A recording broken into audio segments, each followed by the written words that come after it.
Hello everyone, welcome back to another episode of IDoWorkHereLady.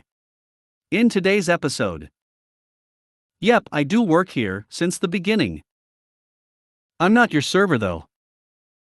I thought my spirit Halloween apron was obvious, on top of the bright costumes.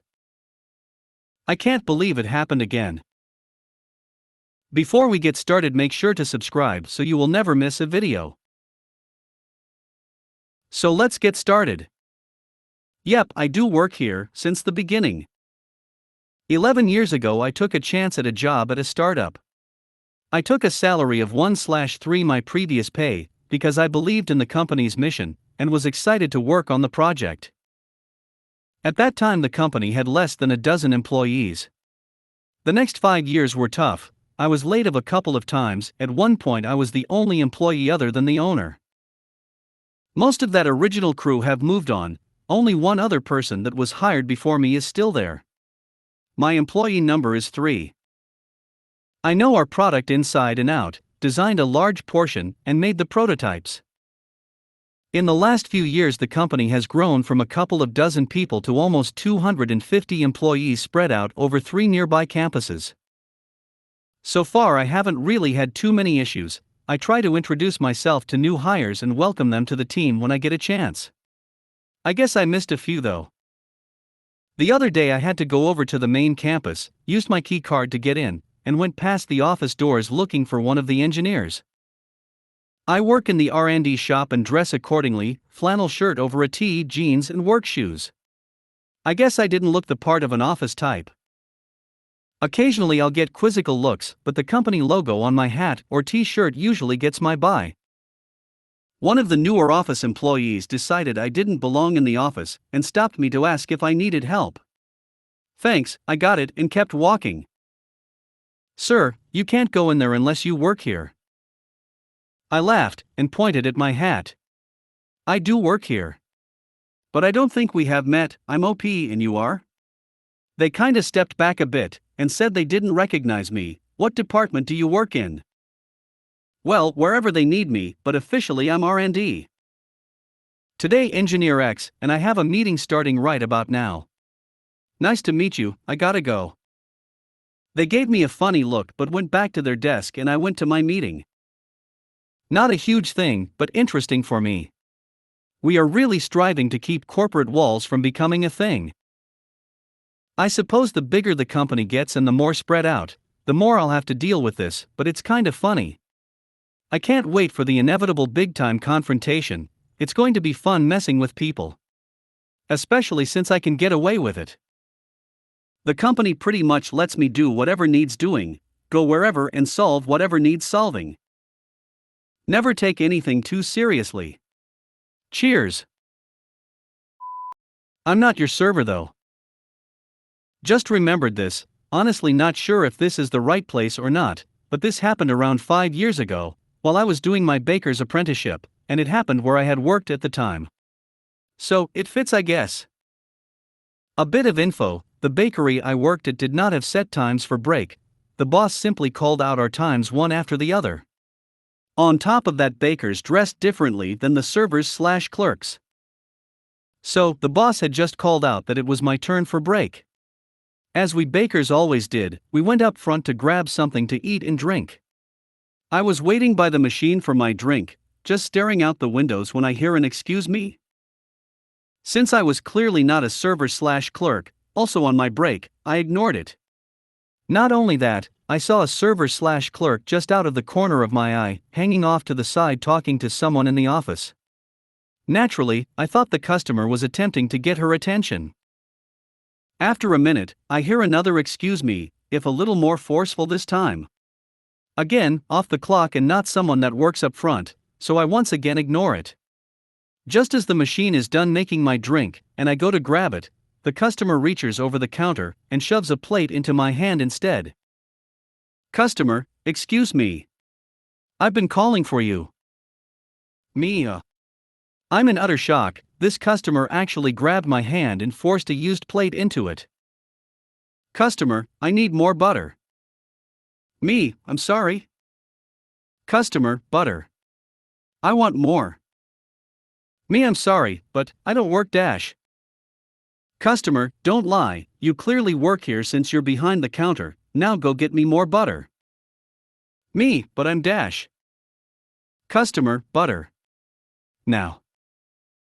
I was so shocked that the customer had actually reached out across the counter and grabbed my hand, that I left my drink and went to the break room where I knew another front worker was.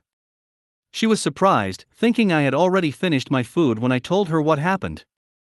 Of course, she thought I was joking and laughed it off, but I told her the guy was still at the counter demanding more butter.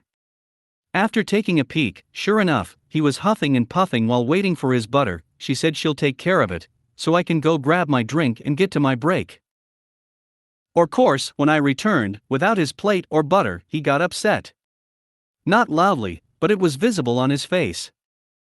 Customer, where's my plate and butter? Me, a server will be with you in a moment with your plate and butter, sir. Customer, but I gave it to you to get me more butter. Me, sir, not only am I on my break, I don't work up front. I work as a baker. Customer, but you still work here. Me, yes. As a baker. Now if you'll excuse me, I'll be going back to my break. My coworker will be here with your plate and extra butter shortly. Have a good day. At the end of my day, the coworker in question pulled me aside before I left to share her part of the situation. Apparently, the customer got upset with her when she returned with his plate and extra butter, but also couldn't believe I was actually a baker and not a server, because I am a girl. It took her to pointing out that what I was wearing, white shirt and apron with baker/chef pants, to what she was wearing, red shirt with black apron and pants, did it seem to sink into the customer's head that I was indeed a baker. Not only that, when a worker is on break, they are off the clock. The customer didn't seem to agree with her. Apparently I shouldn't have ignored him, and I should have just served him, whether I was on break or not. I thought my Spirit Halloween apron was obvious, on top of the bright costumes. Long-time Reddit user, but still getting used to making posts, apologies. This past fall I worked at a Spirit Halloween somewhere in New England. My town isn't a small town, but it's definitely not super modern, and boy do you see some strange people at a Spirit Halloween in a dying mall location.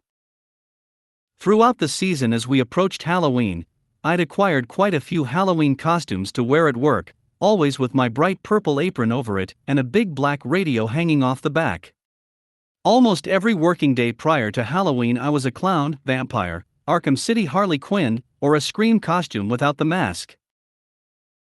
While I was pleasantly surprised about the general kindness of customers walking the floors, I was equally surprised how many customers couldn't quite tell if I worked there. They would approach me like a scared animal, quietly asking if I worked there, while I'm stocking displays or aggressively moving pegs around on the walls to fit more products out. I'd whip around and happily answer any questions they had, but half the time they had an expression of surprise that I actually did work there, while wearing a Spirit apron, paired with a big radio. Nothing negative ever really came out of it. I just found it amusing and funny how many customers probably thought I was a costumed customer ripping apart the Spirit store. Although, when in costume, I was very easy to spot, so customers with lots of questions and indecisiveness would always find me again to ask more questions about their costumes. Overall, a fun experience. I can't believe it happened again. Backstory: ever since C-19 hit I've been mostly working from home. I think I've only been into the office once this past year. The company was bought out earlier this year. Due to my position it was deemed necessary to move me to a corporate database admin team in the new company. As of right now I still have the same desk and responsibilities. I still consider my old team like family. They know if they want or need something done on the servers, I do it. My job is to oversee all the database servers within the original company, as senior DBA. One small side note: a few of the database developers left due to either better job or fired for poor performance. Well, my old team hired 2 people to replace the ones left. Both were hired as database developers, nothing else, 2 weeks ago. Curiously enough, I started seeing small inaccurate revisions to job schedules and a few database settings the previous week. The cast. Me. Old boss equals OB. Team leader that reports to OB equals TL. Freaking new guy reports to TL equals FNG. So last Friday OB called me into the office to meet the FNG and FNG too, no issue with her. A little backstory on our desk in our little slice of the building, mine was the second best in the suite. To even see it, you have to come into the suite and look behind a pillar, so basically no one can see if you're there or not. The best desk is the one next to 2. I had second pick due to seniority in the company at the time. The person with higher seniority had left the company for a better opportunity during the buyout. I get into the office and into the suite when noticed that the best cubicle has been turned into a storage cubicle. The stuff that I had left out on my desk were stacked up and sitting on in the storage cubicle. So I grab them and start rearranging my desk and to unpack laptop, drinks, snacks, etc. When TL and FNG comes into our section, FNG immediately started screaming why I'm on his desk and touching his stuff. I hold up one finger and point to my name plate on the cubicle wall with my name on it, proving that I do work here. He shut up for a minute. I look at TL, look at my watch and say, it's time for your team meeting. I know you cancelled it last week, but are you still going to have it? She catches on really quick. There is no weekly team meeting, but FNG didn't know that. After they left the suite, I called OB since his office is on the other side of the building and asked about FNG and the cubicle situation. OB explained that FGN is a new junior database developers and should be sitting on the other side of the suite.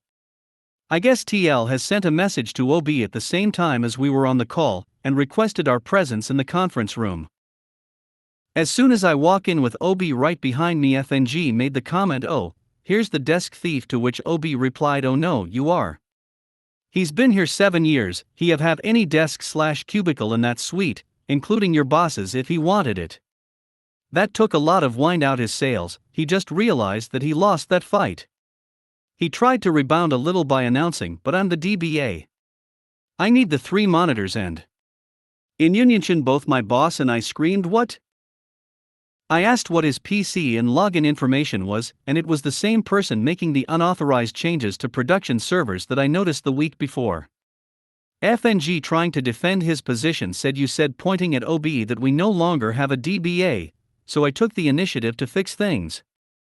"OB, I said we no longer have a DBA on the team, but he," pointing at me, "is the only DBA allowed to touch our servers." I was asked to step out of the room, but before I left I told OB that I'd be taking the best cubicle. He replied with, "Have at it, it's yours if you want it." I don't think FNG's face could get any redder. I took me and another teammate to move all the monitors/computers and stuff to the storage room. Just after we finished, TL walked in without FNG. I didn't want to ask, but I had to, as FNG taking an early lunch to cool off. "TL, you can say that, comma. Me, when's he coming back? I really need to know everything he did." "TL, he's not, you'll have to figure that out yourself." A big grin crossed my face. Me, "So, who wants my old cubicle? Price is starting at $20, or we can go the Hunger Games route." The ex-teammate who helped me clean out my new cubicle got my old desk.